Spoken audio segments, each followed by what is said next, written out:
Hoy comenzamos el tercer valor fundamental de nuestra iglesia. Pero es un valor fundamental para cada creyente, para cada uno de los cristianos. De tal manera que voy a estructurar este mensaje basado en el ejemplo o en el modelo de la iglesia primitiva, entendiendo iglesia primitiva como la iglesia que se formó en el libro de Hechos. Y este valor fundamental, que es el tercero que estamos analizando en estas semanas donde tenemos apenas el comienzo de la iglesia, nos va a hablar de la relación estrecha, de la relación auténtica que debe existir entre unos y otros. Para este mensaje, entonces, he tomado un pasaje en el libro de Hechos que todavía no vamos a analizar. Va a ser Hechos capítulo 2, desde el versículo 36 hasta el final del capítulo. Pero también quiero mostrar que el principio que desarrollaremos está a lo largo de todo lo que es el Nuevo Testamento. En este pasaje, en Hechos capítulo 2, está incluido el primer mensaje, el primer sermón que se predicó a la iglesia del Señor. Fue expuesto por el apóstol Pedro. Y la Escritura dice que en ese primer mensaje, 3,000 personas se convirtieron al Señor. Pedro predica y lo hace de tal manera que él habla de dos acontecimientos fundamentales para la salvación de aquellas personas. Él habla de la muerte y de la resurrección del Señor Jesucristo. Todo sermón, toda predicación, y me atrevería a decir, toda conversación de nosotros debería incluir esos dos aspectos fundamentales. ¿Cuáles son esos dos aspectos fundamentales? La muerte y la resurrección del Señor Jesucristo. Hechos capítulo 2, versículos entonces desde el 36 en adelante nos describen parte de este mensaje y también vean la reacción que ellos tuvieron. En el versículo 36 al versículo 38 hay una descripción de lo que ellos necesitaban para ser salvos. Ellos necesitaban para ser salvos dos aspectos. Necesitaban arrepentirse y necesitaban bautizarse. Leamos desde el versículo 36 hasta el 38. Por tanto, sépalo bien todo Israel, que a este Jesús, a quien ustedes crucificaron, Dios lo ha hecho Señor y Mesías. Noten ustedes que están los dos aspectos fundamentales de la vida del creyente, para la salvación del creyente. La muerte, crucificasteis, y la resurrección. Dios le ha hecho Señor y Cristo. Versículo 37. Vean la reacción de estas personas. Dice, cuando oyeron esto, todos se sintieron profundamente conmovidos y les dijeron a Pedro y a los otros apóstoles, hermanos, ¿qué debemos hacer? Y la respuesta del apóstol Pedro es contundente. No hay lugar a dudas. Arrepiéntanse, versículo 38, y bautícese cada uno de ustedes en el nombre de Jesucristo para perdón de sus pecados, les contestó Pedro, y recibirán el don del Espíritu Santo. Arrepentirse. ¿Qué significa arrepentirse? Significa dar media vuelta. Una vuelta de 180 grados. Dejar el rumbo de la maldad, el camino del pecado y entrar en el rumbo que va hacia Dios. Eso es lo que significa la palabra arrepentimiento. Media vuelta. Recuerde que este rumbo que va hacia Dios tiene un nombre y el camino hacia Dios se llama Jesucristo. Él dijo, yo soy el camino, soy la verdad y soy la vida.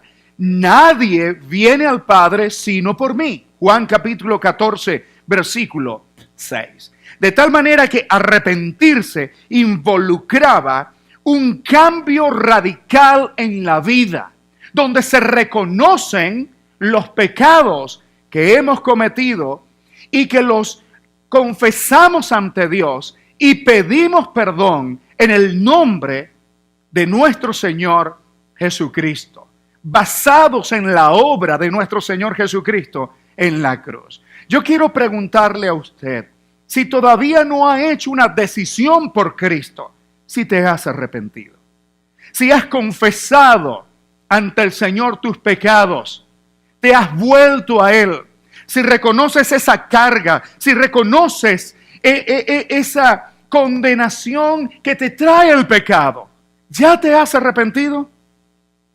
Pero le pregunto también a los creyentes, a la iglesia del Señor, ¿nos arrepentimos cada día? ¿Buscamos la presencia del Señor cada día? Es una disciplina que debemos hacer. Luego el apóstol Pablo describe lo segundo, bautizarse. Y quiero hacer una acotación clara aquí. El bautismo no salva a nadie. El bautismo no tiene una labor o un trabajo mágico en nuestro corazón. El bautismo es un acto de obediencia. El bautismo es un acto que evidencia que hemos creído en el Señor Jesucristo. Por eso es una necesidad que lo hagamos. No porque lo va a salvar, no porque va a perdonar pecados, sino porque demostramos obediencia al Señor. Demuestra ante el público, demuestra ante los demás, evidencia ante los demás lo que ha ocurrido dentro en el corazón. ¿Me doy a entender? Lo que ha ocurrido en el corazón es que ya le he entregado mi vida a Jesucristo. Entonces, el acto del bautismo es el acto que comunica públicamente esa decisión que he tomado. Por eso es que es tan importante. Yo quiero pedirle que si usted todavía no se ha bautizado, entonces hagamos planes para bautizarle, porque es la directriz de lo que hacían en el Nuevo Testamento aquellos que se convertían al Señor. Luego dice el versículo, recibirán el don del Espíritu Santo. Y mire que en este don del Espíritu Santo yo encuentro mucho regocijo. Y aquellos creyentes de esa iglesia en el libro de Hechos, de esa iglesia al principio, tenían tanto regocijo también. Porque el don del Espíritu Santo implica que el Dios creador, el Dios todopoderoso, el Dios que creó todo lo que vemos y aún lo que no vemos, el macromundo y el micromundo, aquellas pequeñas partículas, aquellos pequeños seres que han sido creados por Él, todo lo que Él ha creado, demuestra su poder, demuestra su grandeza, demuestra que Él no lo podemos definir con palabras, pero ese Dios todopoderoso y creador ha decidido vivir en tu corazón y en mi corazón a través del Espíritu Santo. ¡Qué bendición tan grande! ¿No encuentran ustedes ese mismo regocijo? ¿No encuentran ustedes la bendición que es tener a Dios en nosotros, en nuestra vida? Eso no tiene palabras para describirse. ¡Qué bendición tan grande! Luego esto nos permite entrar un poco en el tema de hoy, conectarnos, relacionarnos estrechamente. Porque vamos entonces al versículo 41 y 42. Hechos capítulo 2, versículos 41 y 42. Dice, así pues, los que recibieron su mensaje, noten ustedes, estos que están en la iglesia, los que están comenzando la iglesia, los que recibieron este mensaje, que se arrepintieron, fueron bautizados. Dice entonces, así pues, los que recibieron su mensaje fueron bautizados. Y aquel día se unieron a la iglesia unas 3,000 personas. Y quiero que observes lo que empezó a ocurrir en esta nueva comunidad. Lo que empezó a ocurrir en medio de ellos, después de haberse arrepentido, después de haber recibido al Señor, después de haber confesado sus pecados, después de haberse bautizado, mira lo que el Señor empezó a hacer en ellos. Versículo 42. Se mantenían firmes en la enseñanza de los apóstoles, en la comunión, en el partimiento del pan y en la oración. Todos estaban asombrados por los muchos prodigios y señales que realizaban los apóstoles. Todos los creyentes estaban juntos y tenían todo en común. Vendían sus propiedades y posesiones y compartían sus bienes entre sí según la necesidad de cada uno. No dejaban de reunirse en el templo ni un solo día. De casa en casa partían el pan y compartían la comida con alegría y generosidad, alabando a Dios y disfrutando de la estimación general del pueblo. Y cada día el Señor añadía al grupo de los que iban siendo salvos. Y es interesante aquí, hermanos, en el versículo 41, encuentras que unas 3,000 personas se anexaron a la iglesia. Y en el versículo 47 dice que el Señor iba añadiendo a la iglesia los que iban a ser salvos.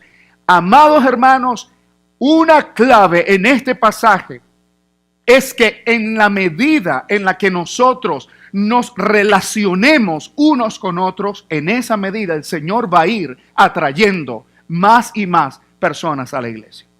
Hay otros principios de crecimiento, hay otros principios, pero el principio de la relación aquí es un principio clave.